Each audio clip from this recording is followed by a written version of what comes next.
Hey everyone, welcome back to CivilsCore. Today we are taking up one of the most important GS Paper 3 for Mains 2026, the tug of war between development and ecology in the Himalayas. Recently, the central government did something that looks like a contradiction. It halted new hydropower projects in the upper Ganga Basin, but at the same time allowed 7 ongoing projects to be completed in the very same fragile region. By the end of this video, you will understand exactly why this is happening, why it is so hard to choose one side, and what the way forward looks like. Let us begin. So here is the core decision. The government put up a red light. No new hydroelectric projects in the upper reaches of the Alaknanda and Bhagirathi rivers in Uttarakhand. But it also put up a green light. Go ahead and complete 7 hydro projects that are already under construction in the exact same area. Now think about this for a second. If the region is too fragile for new dams, how is it safe enough for 7 ongoing ones? That single question is the heart of today's topic. This contradiction is not careless. It exposes the real struggle of governance, weighing a fragile ecosystem against national mandates that the country simply cannot ignore. Picture a weighing scale balanced on a mountain peak. On one side sits the ecological limit, the seismic vulnerability of the zone, the accelerating melt of the glaciers, and the very real risk of land subsidence where the ground itself starts sinking. On the other side sits the strategic mandate, the demand for clean energy, the need for all-weather border infrastructure, and India's claim to first use of its own river waters. Both sides are heavy. Both sides are genuine, and the scale is cracking under the weight. This is why no honest answer in your exam can simply say dams are bad or dams are good. The skill UPSC is testing is your ability to hold both pans of the scale at once. Let us start with the ecological side, because the geology here is everything. The Himalayas are not old, settled mountains. They are geologically young and still actively rising, formed by the ongoing collision of the Indian plate pushing into the Eurasian plate.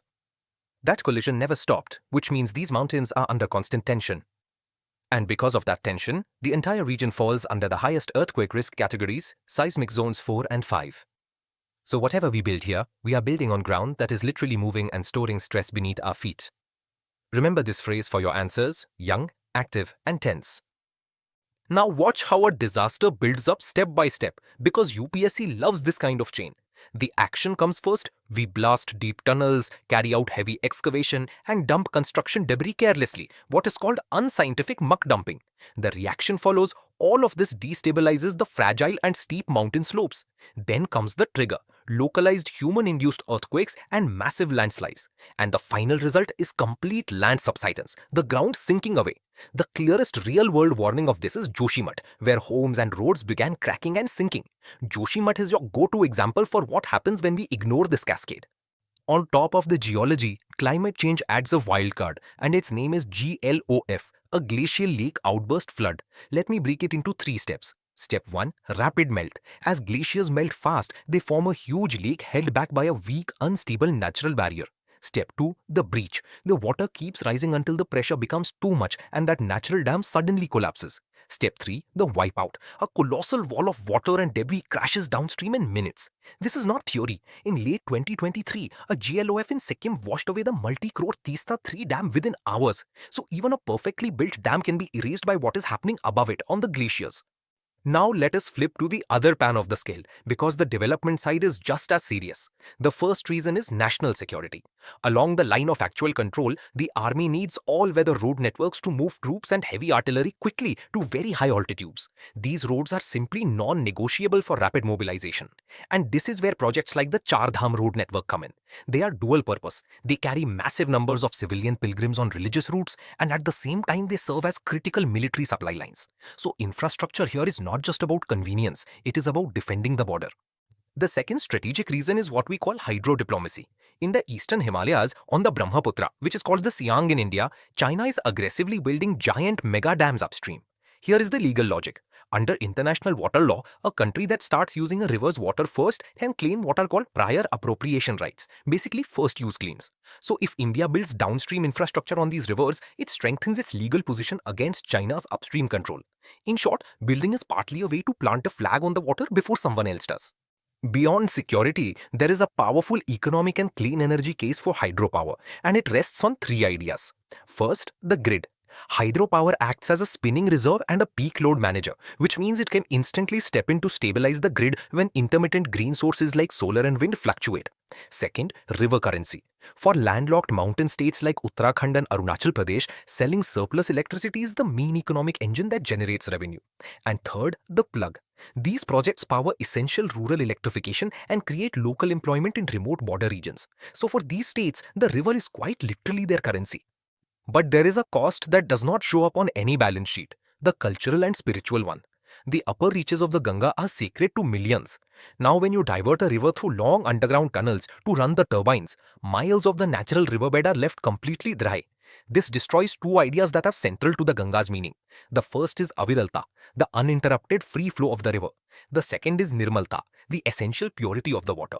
So a dry, broken riverbed is not just an ecological loss, it is the severance of a sacred space. Keep these two terms ready, aviralta and nirmalta. They make any answer stand out. Now we come to the sharpest contradiction in this whole story, the legacy paradox. The simple question is, why continue building what is already sinking? Look at the case study of the Tapovan Vishnugad project. It was allowed to keep going under the legacy project exception, meaning ongoing projects get a pass. But this very project was severely damaged in the catastrophic 2021 Changuli flash floods, and geologists have directly linked it to local land sinking and irreversible slope destabilization. So we are completing a project that has already shown us the damage it causes. That is the paradox at the center of the government's decision. Here is the second big gap, and it is one many aspirants miss. The halt on new dams applies only to the west, the Ganga Basin in Uttarakhand on the Alaknanda and Bhagirathi. There it is a formal lock, no new dams because of extreme ecological vulnerability. But look to the east, to the Tista, the Siang and the Dibang rivers. There it is unrestricted expansion, massive hydro installations and mega grids advancing with zero comprehensive ecological master plan. So we have protected one side of the house while leaving the other side wide open. This eastern Himalayan blind spot is a fantastic point to raise in a means answer. So what is the way forward?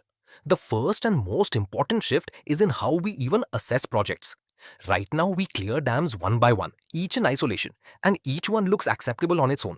But add up 5 or 6 dams on the same river and together they can kill it entirely. The river simply dies. That is the flaw of isolation. The correct approach is the system view, where the whole basin is seen as one connected unit. So the mandate is to shift immediately to cumulative impact assessments or CIA. Basins must be judged as whole, interconnected systems to find their total carrying capacity before a single brick is laid. The second solution is to change the technology itself. The old paradigm was the large reservoir dam, which carries high seismic risk, submerges vast forests, and blocks the natural flow of the river completely. We need to move away from that. The new paradigm has two gentler options. The first is run of the river, or ROR, which generates power using underground turbines without blocking the natural riverbed. The second is pumped storage plants, or PSPS, which are off-river reservoirs that act like giant water batteries, storing energy to handle peak demand safely. Same clean energy, far lighter footprint. Finally, all of this needs to stand on a clear policy foundation, built on 3 pillars. The first pillar is a pan-Himalayan ecological policy, one binding legislative framework stretching all the way from Jammu and Kashmir to Arunachal Pradesh, banning heavy infrastructure in eco-sensitive zones. The second pillar is sustainable engineering baselines, strict rules for advanced slope-preserving tunneling, and an absolute ban on dumping muck into riverbeds.